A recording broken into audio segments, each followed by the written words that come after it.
केला बेचने वाली चुड़ैल। एक बार की बात है, जादूपुर नाम के एक गांव में करतब दिखाती एक औरत एक रेड्डी के लिए गांव में आती है। आइए आइए मेहरबान कदरदान, खाइए रोहड़ा के ताजे ताजे केले। कभी खाए नहीं होंगे ऐसे केले, पीले पीले केले खाइए। ये कहकर रोहड़ा हाथों में 4 केले लिए उन्हें सर्कल में जोर जोर से हवा में उछालती हुई करतब दिखाती है, जिसे देखकर आसपास के सारे बच्चे अपने अपने मम्मी पापा से उस औरत के पास जाने की जिद करने लग जाते हैं। पापा, ऐसा तो सर्कस में बॉल से होता है ना, ये आंटी तो केले से कर रही है। चलिए ना पापा, देखते हैं। रोहड़ा एक पतली सी तार पर चलती हुई केलों से करतब दिखाती है।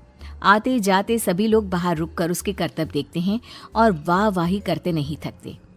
जैसे ही एक आदमी पास आकर उसे पैसे देने लग जाता है, तब वो कहती है, अरे नहीं नहीं साहब, मैं करतब तो बच्चों के मन को बहलाने के लिए करती हूँ। धंधा तो मेरा केले का है। पीछे देखो मेरी रिड्डी, जो भी मेरे केले खाएगा मेरी तरह चुस्त दुरुस्त और तंदुरुस्त हो जाएगा। पता चलता है क्या कि मेरी उम्र 55 की है। अरे पर ऐसे ठंड के मौसम में कोई केला क्यों खाएगा? ये ऐसे वैसे केले नहीं है साहब, ये शरीर में गर्मी देते हैं। ठंड को दूर भगाए जो भी रोहिणा के केले खाए। पापा, अगर मुझे केले नहीं मिले तो मैं घर नहीं जाऊंगी। तभी उसके पापा कहते हैं कि बेटा, केले ठंड में कभी गर्मी नहीं देते। ये सब कहने की बातें हैं, सामान बेचने का तरीका है इनका। पर पिंकी नहीं मानती। मैं केले खाऊंगी। पिंकी की जिद के आगे नत्थू हार जाता है और उसे केले खरीद कर दे देता है। पिंकी खुश होकर केले घर ले आकर खाती है। अब मैं भी करतब करूंगी, कितना मजा आएगा। जादुई केले। पिंकी पहला केला खत्म भी नहीं करती कि वो बेहोश हो जाती है। दूसरे केले से एक काला धुआं आता है और रोहड़ा चुड़ैल बनकर बाहर निकल आती है। मेरे भूतिया केले बच्चे न खाए, ऐसा हो ही नहीं सकता। जादूपुर वालों, कब तक बचोगे? आ गई हूं मैं रोहड़ा, जिसका कोई नहीं कर सकता सामना। रोहड़ा पिंकी को गोद में उठाकर काले धुएं में कहीं गायब हो जाती है। शाम के वक्त नत्थू घर लौटता है और पिंकी को घर में ना पाकर उसकी माँ से कहता है, माँ पिंकी कहाँ है? अरे बेटा, उसे तो तू सुबह करतब दिखाने ले गया था ना, फिर कहाँ वापस आए तुम दोनों? मुझे लगा तू उसे अपने साथ मंडी ले गया होगा। हे भगवान, मेरी बच्ची कहाँ गई? मैं उसे घर ही तो छोड़कर गया था माँ। नत्थू गांव के घर कोने में अपनी बेटी को ढूंढता है, पर उसे वो कहीं नहीं मिलती। परेशान होकर आखिर रो रो कर नत्थू हिम्मत हार कर घर लौट आता है।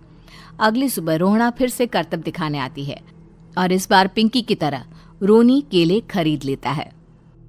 50 रुपए दिए थे पापा ने, सारे पैसों की मैंने केले खरीद लिए हैं। अब मैं भी आंटी की तरह ही करतबबाज बन जाऊंगा। यही सोचते हुए रोनी केले खाता है और पहला अकेला केला आधा खत्म भी नहीं करता कि चुड़ैल उसके सामने आ जाती है। मेरे साथ चलने का समय आ गया है रोनी।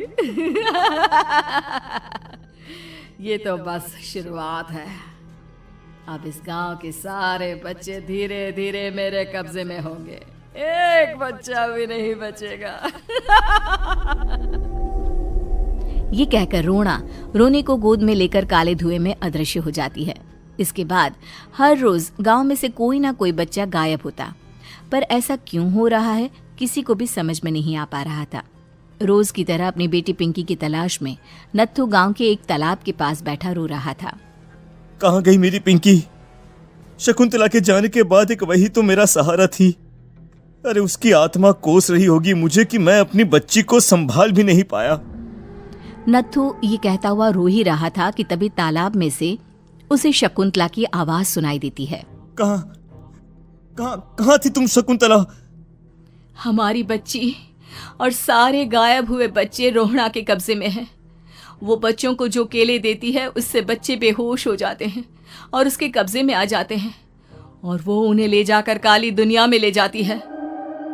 पर वो ऐसा क्यों कर रही है? ये मैं नहीं जानती, पर उस दुनिया का रास्ता मैं आपको बता सकती हूँ। जहां ये नदी खत्म होती है वहां एक केले का पेड़ है, उसके नीचे एक दरवाजा है, वहीं से रास्ता जाता है उस दुनिया का। ये कहकर शकुंतला की आत्मा गायब हो जाती है। गांव के सभी लोग झुंड बनाकर उसी रास्ते से काली दुनिया में चले जाते हैं और वहां देखते हैं कि सारे बच्चे वहां काम कर रहे थे। पापा मुझे ले चलो यहाँ से। पापा पापा। सभी बच्चे अपने मम्मी पापा से लिपट जाते हैं। तो तुम लोग यहाँ तक आ गए? क्यों हमारे बच्चों को पकड़ लिया तूने? तुझे शिकार ही बनाना है तो ले, हम सब आ गए हैं, हमें खा ले। नहीं, मुझे बच्चे चाहिए। मेरे बच्चे के बदले तुम लोगों के बच्चे। क्या मतलब? मैं इसी गांव में रहने वाली एक औरत थी।